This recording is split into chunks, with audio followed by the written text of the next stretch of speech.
오늘 우리가 함께 살펴볼 하나님의 말씀은 시편 23편 1절부터 6절까지의 말씀입니다.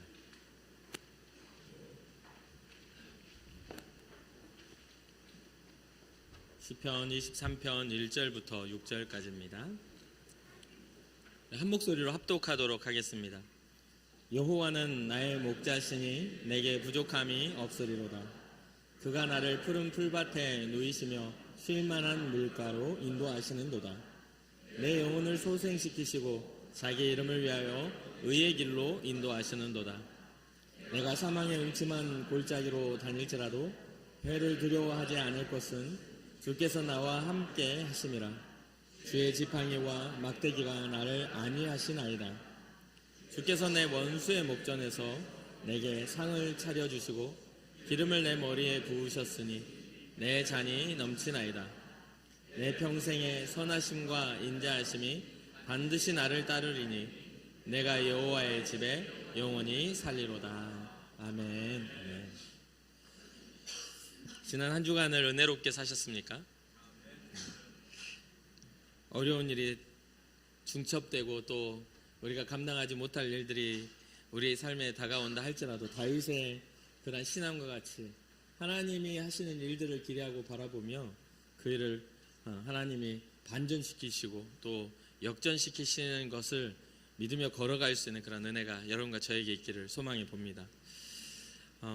지난주에 보면 지난 시간에 보면 다윗이 압살롬에게 쫓겨가면서 또 시므이가 나와가지고 돌을 던지고 먼지를 막 날리면서 저주하는 그런 어려움이 중첩되는 상황 속에서도 하나님이 말씀하시는 거라면, 하나님이 이 일들을 주도하시는 일이라면 그것을 받아들이겠다라고 하며 자신이 하나님 앞에 살아갔던 삶의 정직함, 바른 길들에 대해서 끝까지 걸어갔던 그런 모습을 보았습니다. 한 주를 살아가면서 우리도 이러한 바른 정직한 믿음의 길을 걸어갔는지 한번 살펴볼 필요가 있겠죠. 상황이나 환경으로 인하여 우리는 항상 힘이 없습니다. 우리가 생각하는 것보다 더 힘든 일이 생기기도 하고 때로는 우리에게 주어진 평안이 우리를 더 힘들게 만들기도 합니다. 편안한데 뭔가 불안한 거죠. 왜냐? 이것에는 참된 평안과 참된 자유가 없기 때문에 그렇게 됩니다. 우리가 다윗을 기억하면서 다시 한번 우리의 삶에 주어진 삶을 다잡고 하나님을 향한 신앙의 마음이 굳건해지는 그런 믿음의 은혜가 있기를 주님의 이름으로 축복합니다. 오늘 본문은 제가 신앙을 배우면서 자라고 어렸을 때부터 자라면서 정말 많이 수련회 때나 여름성경학교 때 많이 외웠던 말씀이기도 합니다. 특히나 예전에는 저 어렸을 때는 수련회를 하면 이 말씀을 외워야 밥을 먹을 수 있었거든요. 여러분 기억하시죠? 근데 제가 지난 8년간 이제 청년들 사역을 하는데 이 말씀 외우기를 하자니까 다들 거절을 하더라고요. 왜 그러냐 했더니 말씀 외우자고 하면 밥 안 먹고 청년들이 많으니까 그냥 하시죠 이렇게요. 그러니까 말씀 외우는 걸 되게 싫어하더라고요. 그런데 말씀을 외우는 일이 개개인의 성향이나 호불호에 따라서 하고 또 어떤 특별한 이벤트에 따라서 할 일이 아니라 우리의 마음에 말씀을 새기는 것은 신앙자라면 누구나가 말씀을 따라 살아가야 신앙자라고 할 수 있는 거잖아요. 교회에 와서 자리에 앉아있다고 해서 신앙자가 아니라 우리의 마음에 하나님의 말씀이 있느냐 없느냐가 우리의 신앙을 결정하는 일이라는 것이죠. 그래서 그것은 그렇고 어렸을 때 이제 시편 23편을 이렇게 계속 외우게 하고 밥을 먹게 하다 보니까 원래 제가 벼락치기는 정말 잘해요. 잠깐 외웠다가 잊어버리는 건 빨리 외우라고 하면 빨리 외우는데 빨리 잊어버리기도 잘하거든요. 다들 저만 그런 건 아니죠. 근데 지속적으로 하는 걸 좀 어려워하는데 이걸 너무 자주로 외우니까 이건 그냥 박혀 있는 것 같아요. 제 마음에. 게다가 또 제가 목회자로 또 신앙자로 살아가는 데 있어서 이 의미를 자꾸 마음에 새기고 되새기다 보니 어떻게 사는 것이 신앙자의 삶인가를 이 시편 23편 너무나 잘 가르쳐 주고 있다는 것이죠. 오늘 이 시편 23편을 우리가 살펴보면서 우리가 어떠한 마음으로 신앙생활을 해야 건강하게 신앙생활을 하는 것인가를 어떠한 방향성을 가지고 가야 되는가를 우리가 깨달으시기를 바랍니다. 첫 번째 이 시편 23편의 가장 주제가 되는 그 말씀이 다윗의 1절 고백에 나와요. 뭐냐? 따라해 봅시다. 여호와는 나의 목자시니. 이게 굉장히 중요한 신앙의 시작점입니다. 주님이 나의 목자시라는 신앙의 고백을 통해 가지고 우리의 신앙을 시작해요. 목자라는 것은 양을 보호하고 또 지켜주고 또 어떤 양의 어떤 그 무리의 움직임들을 다 관리해주는 그런 존재예요. 그 목자는 양을 이렇게 잘 치료해서 더 많은 성장을 이루게 만드는 것이죠. 그래서 특히나 이제 다윗은 목동이었잖아요. 다윗이 부름을 받고 기름 부음을 받을 때도 다른 형제들은 다 이 사무엘 앞에 불려왔는데 다윗만 그 목동으로서의 그 양을 치고 있었던 상황이었단 말이에요. 그 다윗은 목동이었기 때문에 목동의 역할을 너무나 잘 알고 있어요. 목자의 역할을 잘 알죠. 목자는 사자로부터 곰으로부터 이리로부터 양을 해치는 자들로부터 보호해주는, 양들을 보호해주는 역할이죠. 그러니까 이 다윗이 말하고 있는 여호와는 나의 목자신이라는 이 말에는 다윗의 삶의 고백이 들어있는 겁니다. 자신이 역할을 감당했던, 양들을 지키려고 애쓰고 노력했던, 물매를 돌려서 골리앗과 싸울 때 이 물맷돌이 곰이나 사자를 쫓아냈던 그런 무기가 되었던 것처럼 이 다윗은 양을 지키기 위해 세워진 목자처럼 나는 양이오니 하나님 나의 목자가 되십니다라는 그러한 이야기를 하고 있는 거죠. 사실 여러분 아십니까? 양도 되게 뭐 온순한 동물이라고 하지만 가끔 영상 보면 양이 막 이렇게 들이받고 막 엉덩이 들이받고 하는 것도 나와요. 아무리 온순해도 그 중에 별난 양들이 있게 마련이거든요. 무슨 말인지 아시겠죠? 그래서 꼭 하지 말라는 걸 꼭 하는 양들이 있어요. 그래서 목 물려서 이렇게 가고 그래. 그러한 의외의 상황들을 보호하기 위하여 목자가 그 모든 것들을 지킨다는 거죠. 우리의 삶, 우리의 신앙도 마찬가지입니다. 우리의 인생도 마찬가지예요. 모두가 평안하고 모두가 안전할 수가 없어요. 어떤 상황에서는 그 불안의 요소와 그런 위험의 요소들을 매번 마저 하게 되거든요. 그럴 때마다 우리의 힘으로 할 수 없는 그런 그 상황 앞에 우리가 처했을 때 우리에게 누가 필요해요? 목자가 필요한 것입니다. 애초에 우리는 싸움에 능한 존재들이 아니에요. 사람은 막 잘 싸우는 것 같고 전쟁도 잘 일으키는 것 같지만 성경이 말하는 전쟁은 이 땅의 육체의 전쟁이 아니거든요. 성경이 말하는 전쟁은 영적인 전쟁이에요. 그런데 우리 영적인 전쟁에 능한 사람 별로 없어요. 여러분 우리의 교회 안에서 여러분들이 목소리 크고 눈 세모꼴로 독사눈 뜨고 잘 싸운 사람 있을지언정 마귀와 그렇게 싸우는 사람 몇 명이나 되는지 한번 나는 마귀와 싸운다 손 들어보세요. 별로 없어요. 마귀의 방법이 너무 다양하기 때문에 이게 마귀가 역사하는 건가? 아니면 우리의 인생에 그냥 닥쳐온 어려움인가를 헷갈리는 게 사람이에요. 그만큼 우리는 조금 영적으로는 어두워요. 그런데 그러한 것마저도 양이 뭐 다 알아가지고 안전하게 보호받겠어요? 목자가 알기에 양을 보호하는 것이죠. 그러니까 이 다윗은 스스로가 약하다라는 것, 양이라는 것을 인정하고 하나님이 나의 목자가 되신다라는 것을 이야기하고 있는 것이죠. 그럼 보니까는 이 목자가 하는 것을 보니까 이 다윗이 그 다음에 어떠한 것을 목자의 역할을 말합니다.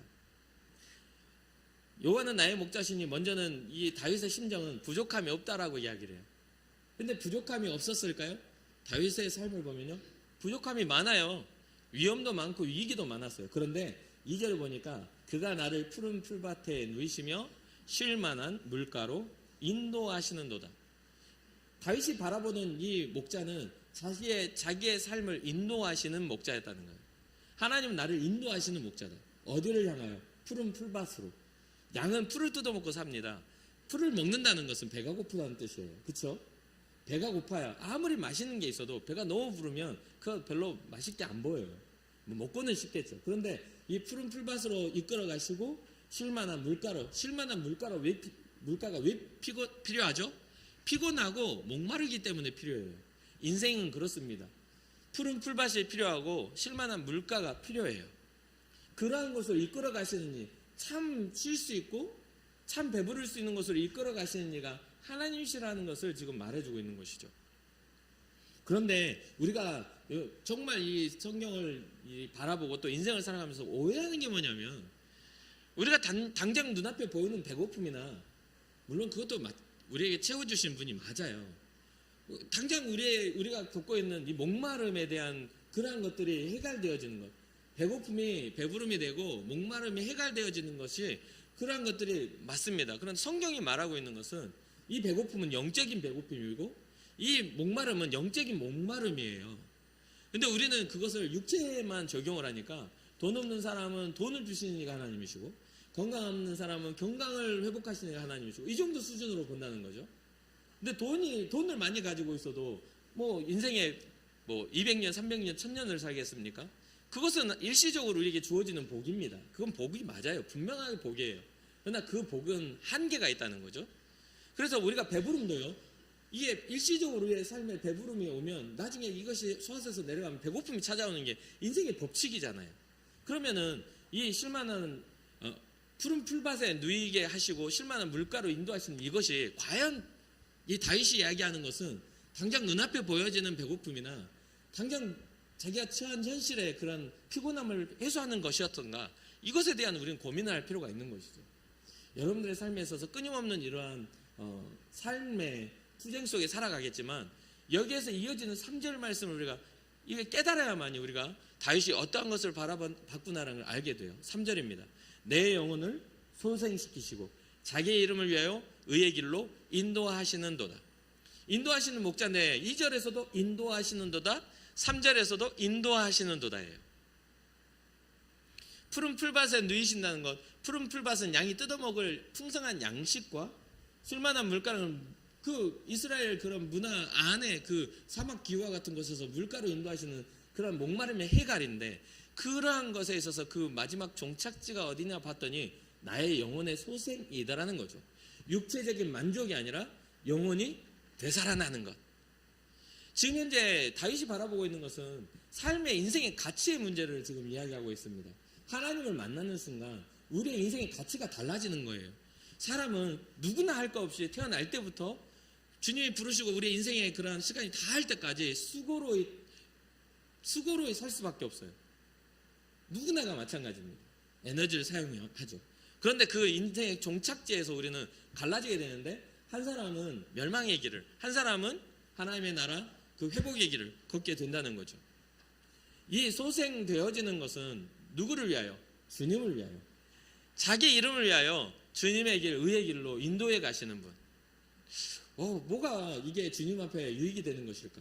뭐가 과연 하나님이 우리에게 선대하시는 것이 하나님을 알고 뭐를 자기 이름을 위하여 왜 의의 길로 우리를 이끌어 가시는 것일까? 우리는 고민할 수밖에 없죠.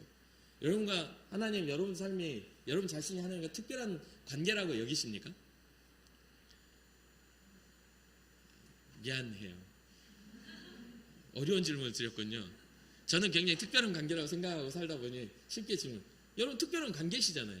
여러분 하나님을 아버지라고 부르지 않으세요? 그러시잖아요. 아직도 안 부르시는 분이 있다면 한번 불러보시기 바라요. 하나님을 우리는 아버지라고 불러요. 예수 그리스도로 인하여 우리의 죄가 해결되며 자녀가 되는 권세를 주셔서 아버지라고 부릅니다. 그런데 여러분 어떠십니까? 여러분들이 혹시나 부모이신 분은 내 자녀가 나에게 아버지라고 부르는 그러한 아버지로서의 조건이 따로 있으신가요? 키 185에 몸무게는 좀 날씬하게 75kg에 얼굴은 좀 잘생겨야 되고 이런 조건을 가지시나요? 아니잖아요. 아니면 여러분 자녀들이 손자를 낳아왔는데 특별하게 뭐 태어날 때부터 아주 그냥 인형처럼 태어나야 예뻐 보이나요?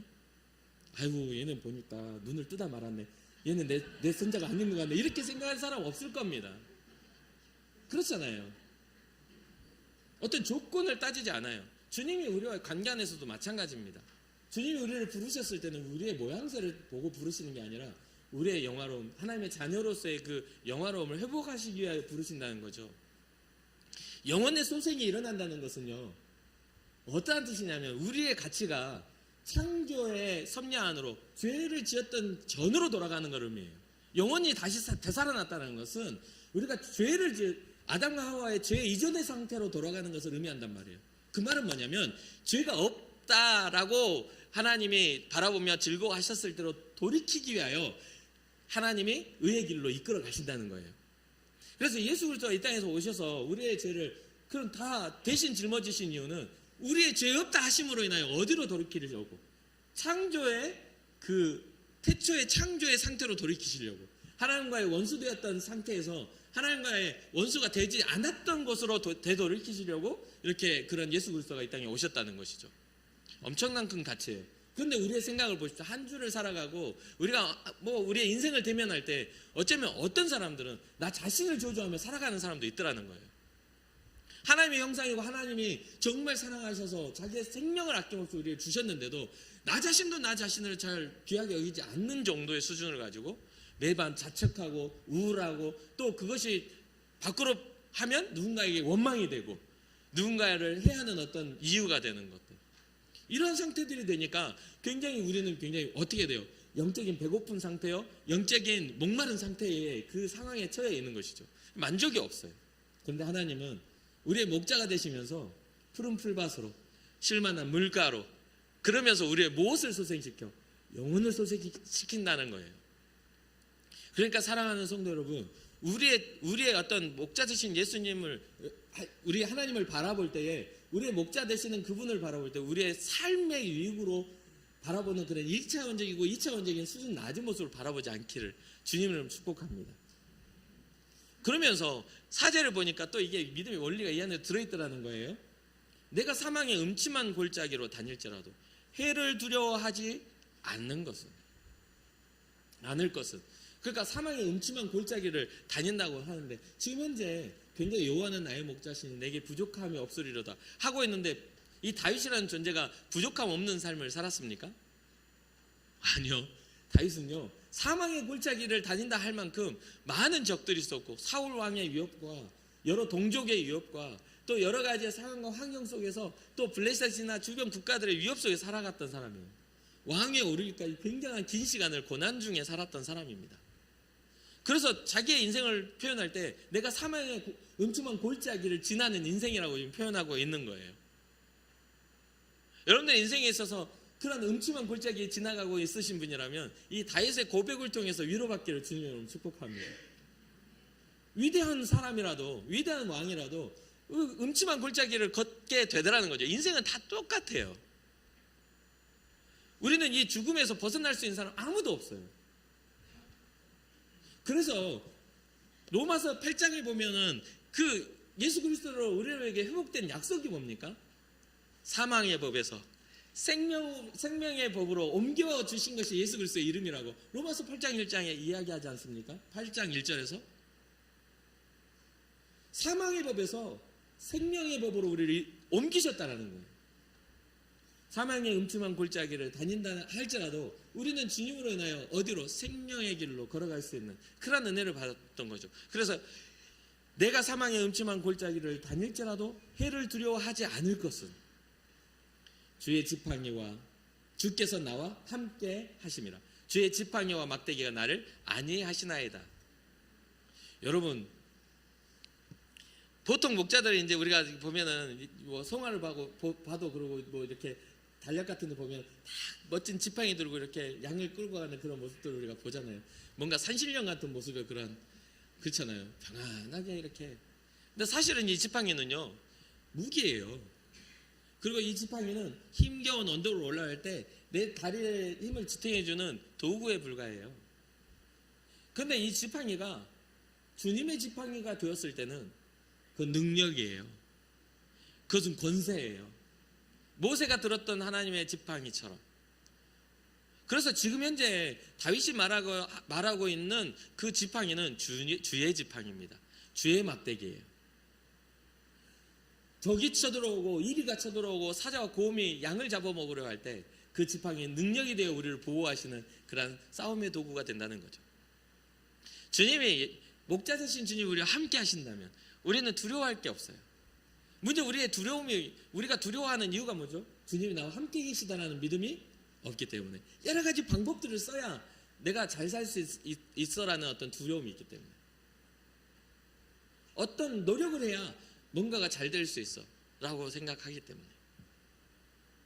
근데 제가 아주 뭐 다양하고 뭐 훌륭한 인생을 살지는 못했지만 제가 보니까요, 세상에 공부 잘하는 사람, 공부 잘해서 부자 된 사람보다 공부 못해도 부자 된 사람이 훨씬 많더라고요.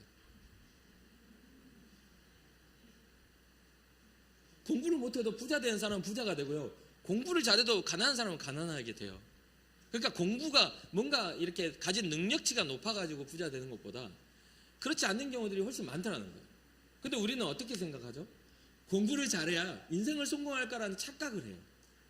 뭔가 능력이 많아야 인생이 행복할 거라는 착각을 한단 말이죠. 근데 저는 보니까 그 행복의 지수는 어떤 가진 것과 능력과 뭔가 재능이 아닌 것 같아요. 하나님이 함께 하시는 사람은 진짜 행복을 느낄 수 있고, 하나님이 함께 하지 않는 사람은 결국은 사망의 길을 걸을 수밖에 없는 게 인생의 법칙이죠. 물론 이러한 부분들에 있어서 지금 닥쳐온 주님의 어떤 임재하심을 우리가 아직은 뭐 그렇잖아요. 시험을 당할 때도 시험이 딱 닥쳐와야 후회하는 사람들 많잖아요. 시험 공부 더 열심히 할 걸, 좀 더 노력을 할까 하는 사람들 많은 것처럼 아직 눈앞에 닥쳐오지 않았으니까 언젠가는 뭐 이렇게 생각할 수 있겠지만, 결국은 주님의 지팡이와 막대기는 우리의 모든 연약한 부분까지도 어떻게 해요? 보호하시는 거예요. 우리의 가능성. 우리는 양이에요. 주님의 양. 우리는 주님의 사자가 아니에요. 주님의 이리가 아니에요. 주님의 곰이 아니에요. 육식동물이 아니라 우리는 굉장히 사랑하며 살아라고 이 땅에 보내신 그러한 사랑의 전달자들이에요. 주님 성경이 이야기하고는 믿음의 사람들 대부분 인생 모든 하나님의 말씀은 사랑으로 전해져요. 그러니까 우리는 굉장히 약할 수밖에 없어요. 전도하러 나가면요, 손가락질하고 이거 전도한다고 막 해도 우리는 전도하는데 왜 방해하냐고 멱살 잡는 순간 전도는 못해요. 욕을 먹어야 돼요.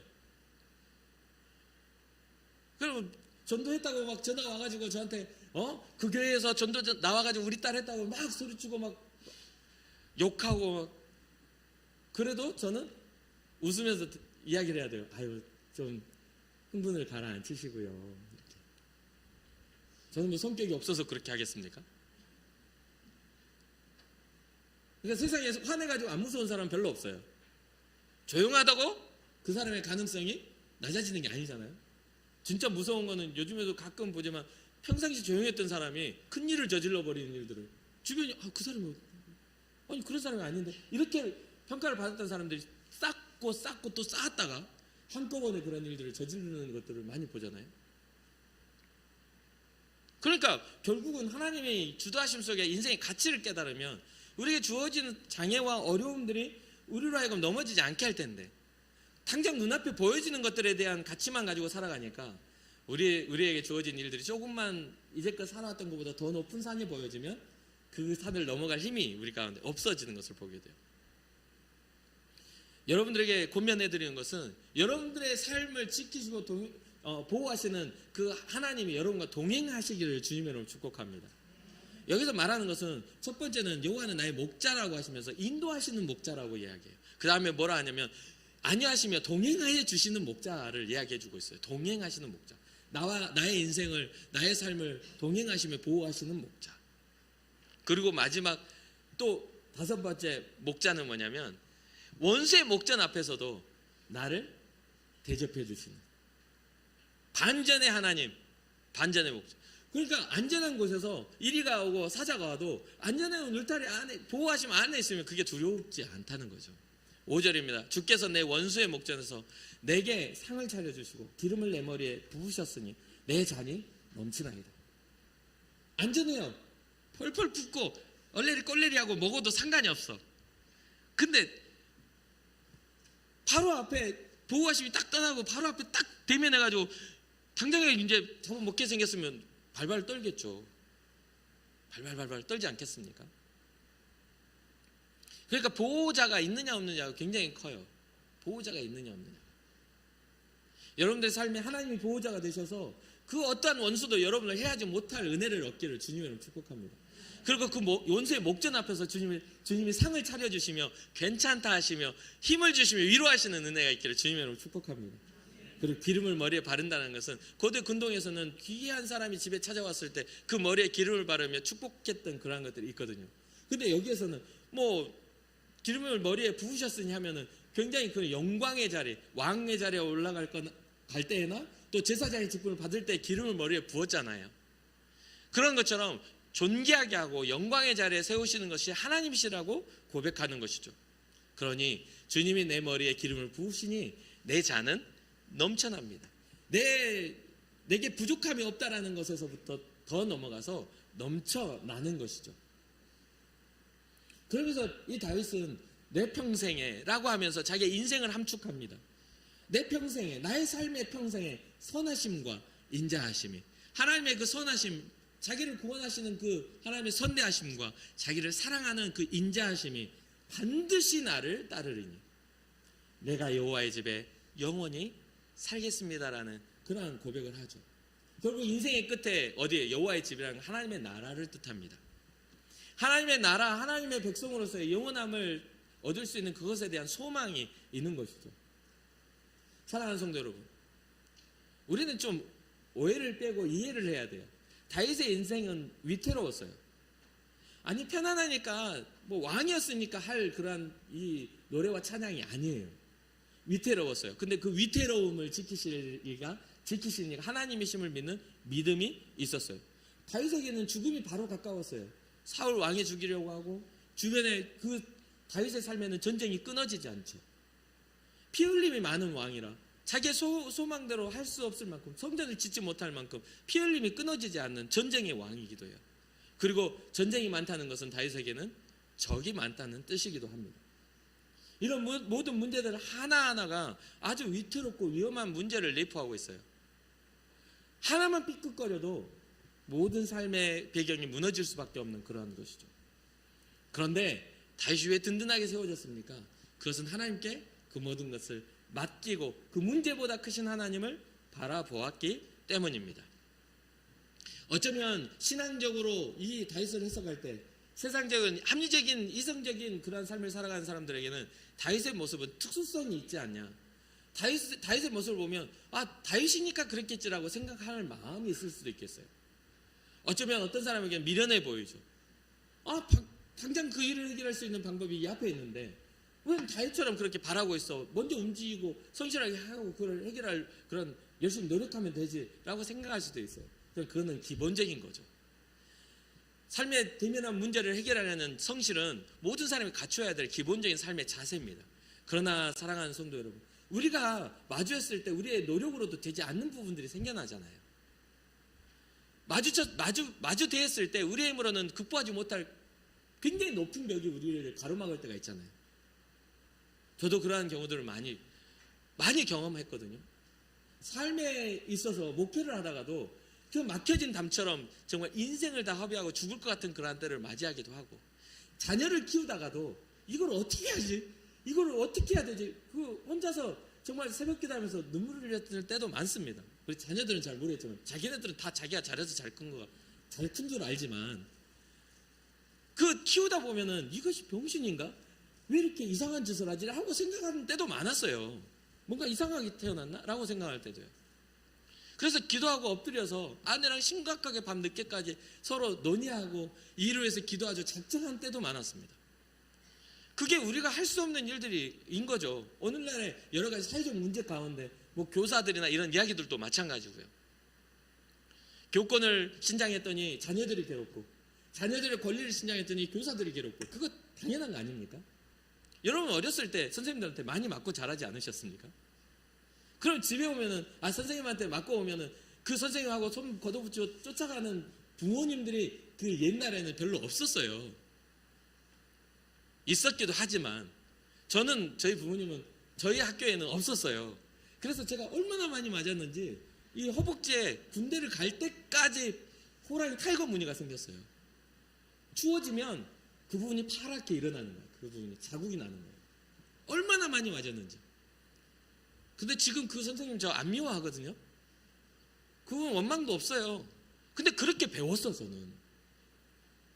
결국 그 시간이 지나고 그 선생님이 정신병원에 입원했다는 소식을 들었어요. 그러니까 정신적 이상이 있었던 거죠.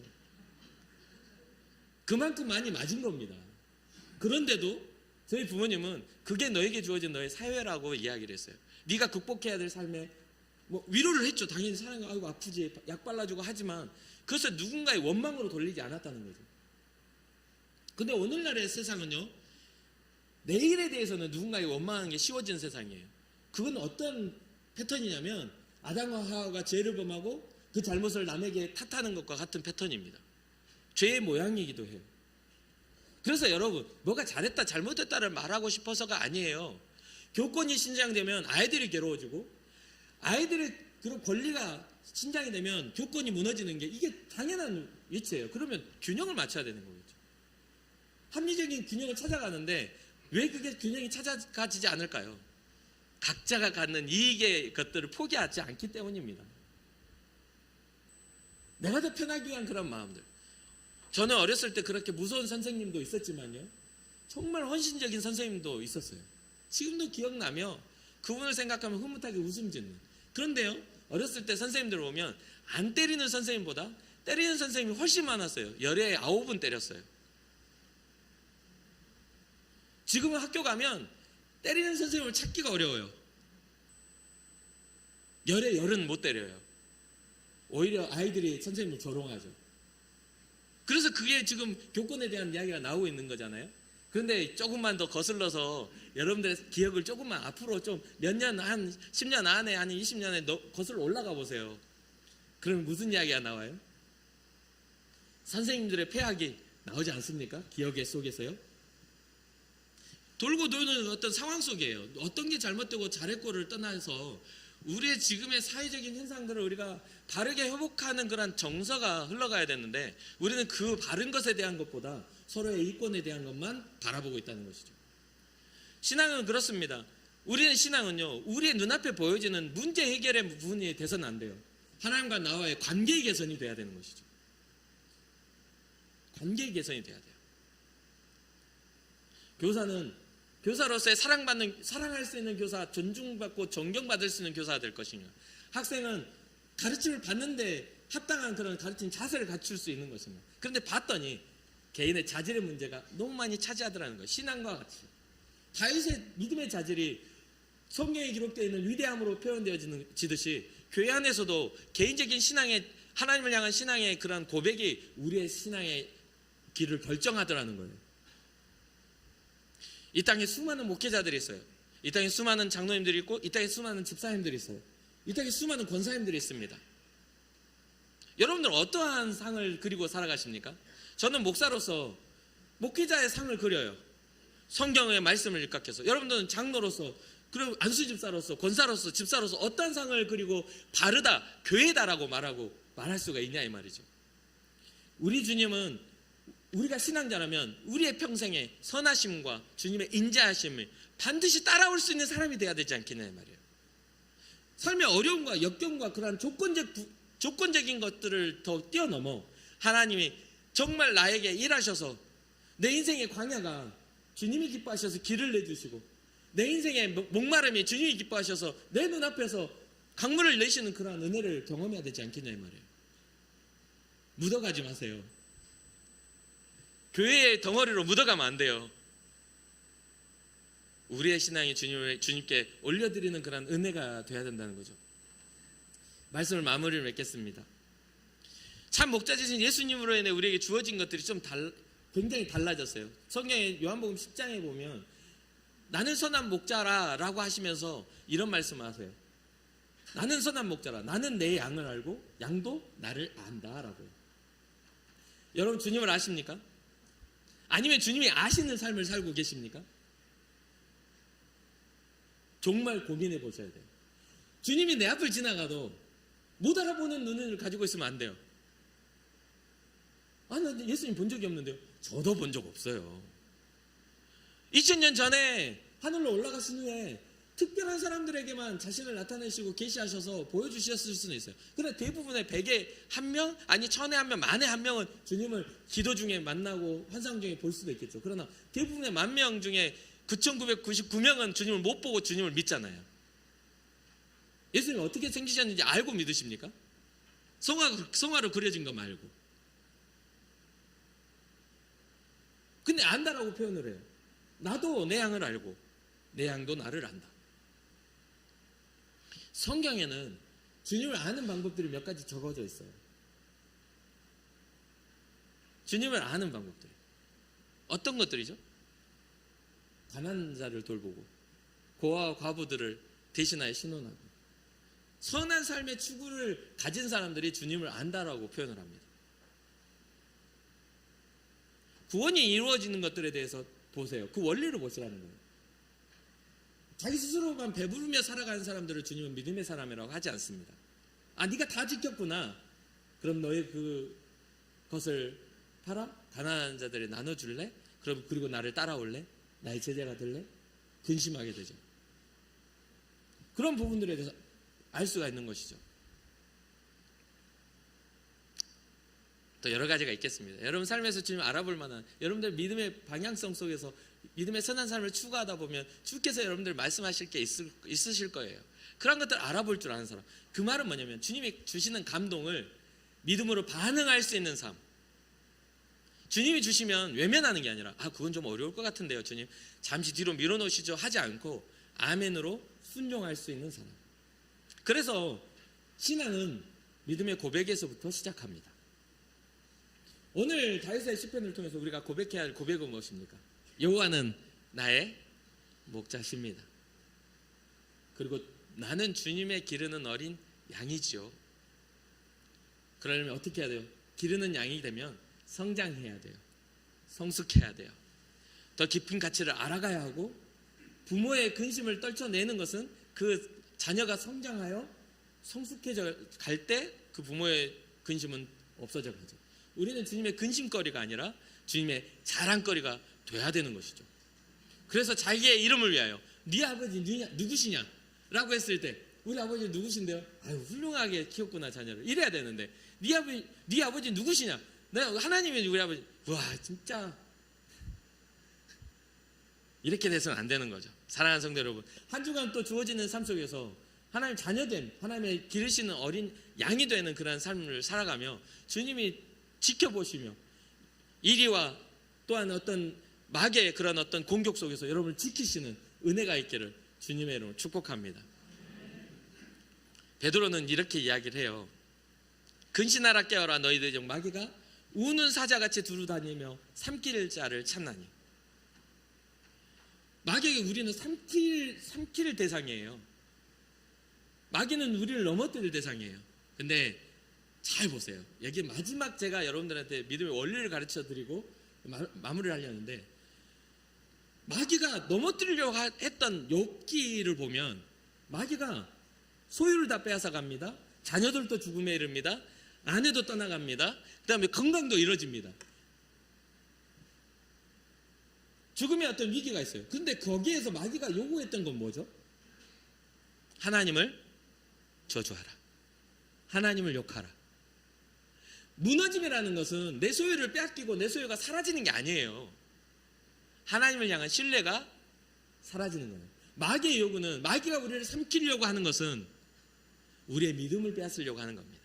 그러니까 이 한 주간에 또 여러분들 인생을 걸어가면서 살아갈 때에 주님이 여러분을 보호하셔야 한다면 하나님을 향한 신뢰를 무너뜨리지 않도록 여러분들의 마음을 지켜달라고 기도하시길 바랍니다. 주님은 나의 목자십니다. 마귀의 저 악한 영의 역사 속에서 나를 지켜 주시옵소서. 그러한 깊이 있는 기도가 있기를 주님의 이름으로 축복합니다. 우리 찬양 부르며 이어서 성찬 예식을 진행하겠습니다.